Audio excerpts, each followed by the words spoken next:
So this one's not a flying video. This is my Conception Nitro 200 200-hour review. Forgive the wind noise. I can't do anything about it. I hope you're not hearing it too much. First, I'm going to cover who I am so you know who's doing this review.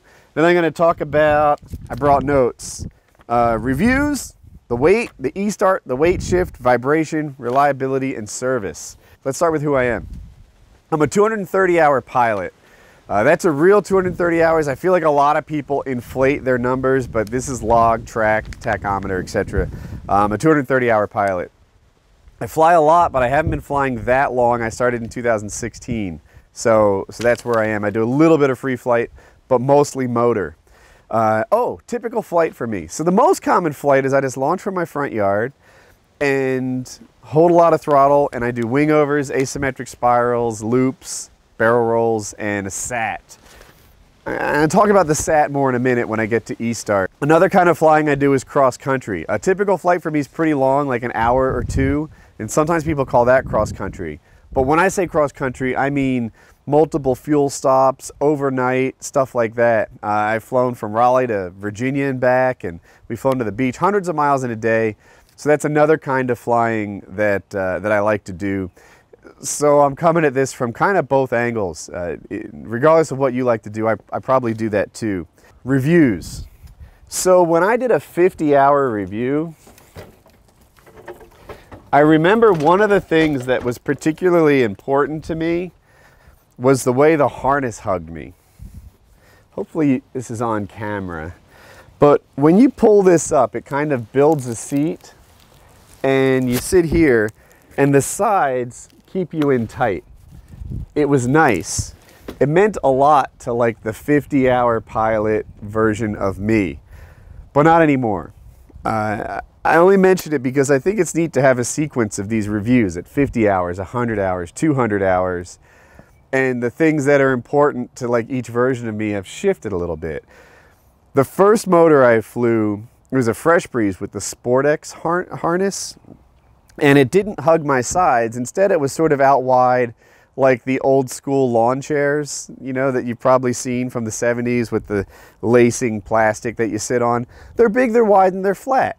And that's fine. It's not a bad harness, but the new version of me liked the security of kind of a hammock compared to the wide harness. Now I look for different things in a paramotor based on like where I am today. So anyway, we'll talk about what I like and don't like in the motor. Next up, lightweight. So the lightweight thing really matters, and it lives up to the hype is what I'm trying to say. I'm on the Facebook paramotor group a lot. That's where paramotor pilots tend to be. And I see guys like, oh my God, 6 pounds backbreaking, I know. No, it's more than that because the other people are lying. This weighs 42 pounds. If you get a pull start version, and 45 if you get the E-start, which is what I went for.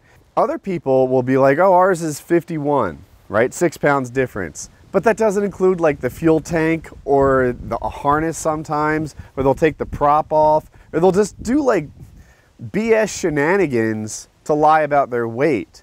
The first paramotor I had was advertised as 65 pounds, kind of on the heavy side. And it was like, no way is this 65 pounds. I've weighed it several times. They measured it without the harness. That is insanity to me. Like, really? No harness, no swing arms, and you're weighing it then? Now, in fairness, they had 3 harness options, so that made weighing it a little complicated. But you can't just weigh a paramotor with missing parts, and then you're not comparing apples to apples. So there was a thread recently on the paramotor group I just mentioned, and they were like, hey, let's do some videos. Stick your paramotor on a scale. Let's see it. Very few manufacturers stepped up and did it. Almost none. And then the Conception guys were like, I like this game because on the lightweight game, it lives up to the height. Now, when does weight matter? Let's talk. I used to think weight mattered when launching, and it does for a new pilot, but the current version of me can launch just fine on just about anything, right? Like that, as you become a more experienced pilot, you'll get that sorted out. And a nice thing about launching is you can really like, it's a choose to as opposed to landing, which is a have to. So you should only be launching in conditions that are kind of predictable or that you're ready for, and it's all fine. Launching a light motor is easier but it's not why light is right for me right now. It's the landing and the hiking. So on landing, there will be times, maybe you're doing a midday flying across the state, or you're thermaling that day, or you hit rotor and you just didn't anticipate it because you made a mistake. You're coming in for a landing, things are nice and straight, and then at the end there's a gust, there's rotor, there's a thermal, and you get tossed sideways, right? And now it's like let's say you're standing on a kitchen chair and I push you off on your shoulder, right? Can you handle that? You probably can, right? On a kitchen chair, you just sort of dance it, you work it out. That's a heck of a dance, and you're fine. If I give you a 100-pound backpack and do that same push on your shoulder until you fall off a kitchen chair, then that might be a much more complicated situation, right? I've removed all your athleticism by putting so much weight on you. And that's when the light motor makes a difference to me. Like if I'm landing in the middle of the day or in rotor or something happened that I didn't quite plan for, I can adjust it. I'm just a more athletic version of me because the motor's light. And then the other thing where it makes a difference for me is gas. And when you do cross country, you land here and then you hike it 2 blocks to go buy gas, or 2 miles. And it's so much nicer to have a light motor than to just like trudge with a heavy motor for a long period of time. And I do that a fair amount. So those are 2 times when light really makes a difference. Everyone talks about the launching, but current me, launching is not my biggest concern. E-start. Oh man, let's talk e-start. What people think e-start does is just make the beginning of your flight a little bit easier. You press the button and it fires up. And that much is true. But e-start is more than that for me. One reason I like e-start are those days when it doesn't start as easily as you thought, right? It's a 2-stroke motor. It's not going to be perfect. Maybe 9 times out of 10 it starts easily, and then one time you have to hold it a little longer. When you're standing there with the weight of your motor and pulling it like this, you don't get a great pull. It's not as good. So it's really tempting to put it on the ground and pull it like that, like a lawnmower. Because you can put your body, you can get a shoulder twist, you can do it nice in a way that's hard to do like that. Everyone who has a pull start tends to ground start at least sometimes. With an e-start, that temptation isn't even there. Wind. You would think that the biggest injury you get in paramotoring is from hitting the ground, but the most common severe injury is starting it. It's ground starting it and getting a prop strike. That's what really hurts people. And it's tricky because what happens is it can start and it has more throttle than you thought it did. Maybe you made a mistake and left the throttle on the ground and it got pressed closed. Maybe it's in the harness and the same thing happened. Maybe there's fuel in there. Maybe the reason it's not starting right is you have some sort of carb issue, and that carb issue, it could run too fast. You've got a carb issue, remember? So it doesn't just push at you, which is bad. It pushes at you and spins at you, which is worse. And ground starting can lead to some real nightmares. It's why a lot of people get really hurt. With e-start, never an issue. Why would you start on the ground? It starts just as effectively by pressing the button while you're wearing it. It's almost a safety thing for me. The other, thermaling. If I fly in the middle of the day and I can just turn off the motor, core, have a blast or whatever, and when I want to turn the motor back on, it's right there for me.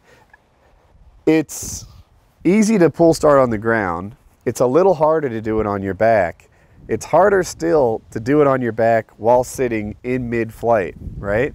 And you might be in a spot where you were trying to scratch at a thermal, your low save didn't work out, and now you have like 200 feet to get back, to get this motor running, and you're in a stressful situation that wouldn't be stressful if you had e-start.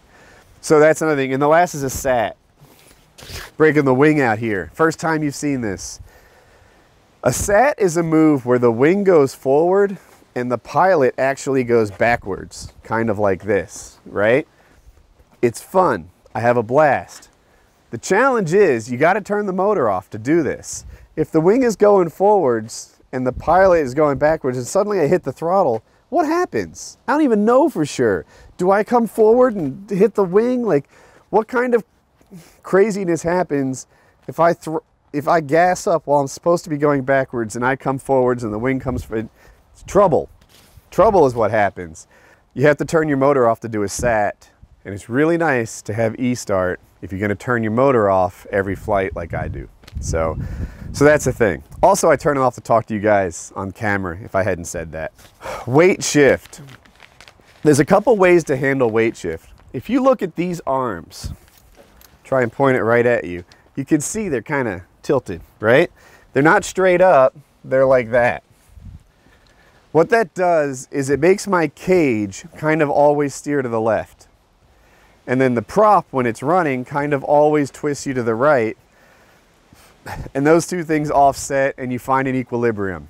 That's how like 95% of paramotors work. There are other designs. There's one where instead of these spars being tubes, they're like airfoils, and the more the prop spins, the harder the prop turns you one way, but the harder the airfoils turn you the other way. So your prop and cage kind of work against each other, and it has a wider range of perfection. So at idle, when the prop's not pulling, the weight shift arms are steady instead of going left. And then at mid throttle, the prop is pulling a little bit and the spars are pulling a little bit. And then at high throttle, the prop's pulling even more and the spars are pulling even more. It's not perfect. I've flown it, but it's good. And in my dream world of dream worlds, I get to combine my favorite attributes of every paramotor. But in the real world, you have to pick one motor. And this is the way that most people design it. I do like one thing about these weight shift arms. There's another style of weight shift arm. Instead of, you see how this one pulls straight up on the arm in a strong way? This is good. This has this, the Scout has this, a couple people have this. There's another style where the arm is straight, but to get the offset, they just block it onto the side. And then they pull up from here. And that can make this rotate and twist. Parajet does that, Impulse does that. A lot of people do it to the side. I'm not sure about Kanguk. Anyway, I prefer paramotors that have these complex bends in the swing arm compared to one that twists the swing arm sideways on pulling.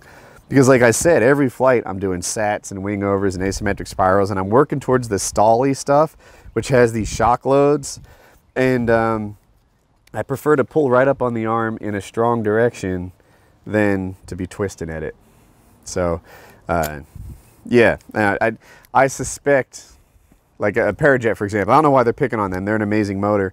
I bet they're like, yeah, I wish I could take my favorite attributes of every motor too and had one that, you know, doesn't have that weakness from the sideways pull. Next up, vibration. So I used to be this guy who said vibration didn't matter at all, right? Oh my God, there's 27 things I care more about than vibration in a paramotor. That was my line of thinking. There are people who say that vibration can be fatigue inducing. I don't see that. Like I say, I fly a lot and my flights tend to be long and I never have vibration induced fatigue. Like that's silly talk to me. But vibration has worked its way up my list of priorities a little bit. One thing is this, my voice. When I talk to the camera, this is an uncommon requirement, but I can kind of get one of that kind of thing when it vibrates, like talking through a fan. That's a requirement that probably most people don't have, but I do. And if I lean forward, it kind of fixes it, but that's a thing. But the bigger deal for vibration, for me, I'll show you. See this wire I'm touching with my finger? I have sort of stripped it and had to resolder it 2 or 3 times now. It just fatigued, probably because motors vibrate. The exhausts on nitros are considered to be one of the more reliable exhausts in the industry. You know, the Moster 185 had terrible luck with the exhaust. The Moster 185 Plus is not having as much problems as the 185 did, but I broke my nitro exhaust. Not this one I'm touching, but they had to replace it for me. I'll get to service in a second, but you know, if it ran really smooth, that might be something better. A couple guys have lost this tiny little clip right there. I don't know why. Maybe vibration is a cause. So, and then the last thing I had, and this is my biggest problem and most recent one, the case cracked. Both the exhaust and the case cracking have about a 1% failure rate. And on top of that, the case cracked issue was fixed around serial number between 250 and 300. Like, I don't want to get it wrong, but somewhere around there, the serial number got, or the case got beefed up right here, so they don't have case cracking issues anymore. But mine broke, and that you know, makes me sad because I've been grounded for 2 weeks now. But maybe, you know, like if they could somehow manage to get less vibration in the motor, that, you know, it would chip in with reliability. And while I don't make a huge deal out of vibration from a pilot perspective, because I think it doesn't matter, you know, if it's the reed valve or something simple and they can improve it, do it. Because I just feel like everything shakes, and then after 200 hours, you know, you start playing whack-a-mole with little things that have shaken a lot. So that's my thing. Service is huge, and I think Aviator PPG is one of the kings at doing it. So when my exhaust broke, you know, they just got that thing. I sent them a picture. They instantly shipped the new one out to me, and they replaced my silencer, my exhaust. They just made it right. They made it nice again. And I'm like, man, this is almost good news. You know, suddenly I have a 0-hour exhaust on my nearly 200-hour motor. And then when the case broke, it was the same sort of thing. They were stepping up for the service. I don't think I mentioned my starter broke. The spring inside the starter broke, but it wasn't a big deal to me because it's easy to replace, and I never got grounded from it. It just made a like shaking pennies in a can kind of sound, and they sent me out a new one, and I was good to go. But when the case broke, they only had pull start cases in stock at the time, so Travis sent me his motor, which is a crazy good level of service. You know, you can't ask for much more than the owner's motor, right? I mean, that's super. But I imagine not everyone gets that. That might have to do with my good looks, sparkling personality, and social media presence. But I'm grateful for it. It's that kind of thing that will probably make my next motor a tornado. I think when your motor has like 200, 250 hours, like if you have the means, it might be time to start looking for a backup motor or a new motor and make this one a backup. You know, someone out there is going to say their motor has 500 and it's just fine, and that might be true. And this thing's, you know, it's got more time in it. It really, you know, if you get into be 250 hours, which for most people is probably 5 or 6 years, it might be time to look at a new motor. So, or at least a backup motor, something like that. So what do I have next? Maybe a tornado. You know, I'm not 100% sure. The tornado's not even out yet. That's why I don't have it now. But if I had to pick right now, that's probably where I land. Partly because it pulls off the magic trick of being light, smooth, low vibration, and powerful all in one unit. Like that, what else can you ask for? That's amazing. And partly because it's sold by the Aviator PPG guys. So, so there you have it. That's the whole good, bad, and ugly. I work with Aviator PPG and Team Fly Halo a lot. And what's nice about both of those outfits is the instructions they give you are just tell the truth. Tell the truth. You know, whatever you did, just be honest, and you know, we're on the same page. So it was almost mildly tempting to not do a 200-hour update, even though I had been planning it for a long time. But it seemed like there was no way to serve every, you know, I'm either not doing an update, which feels like a kind of dishonesty, or doing an update and saying, hey, like I had 3 things break on me.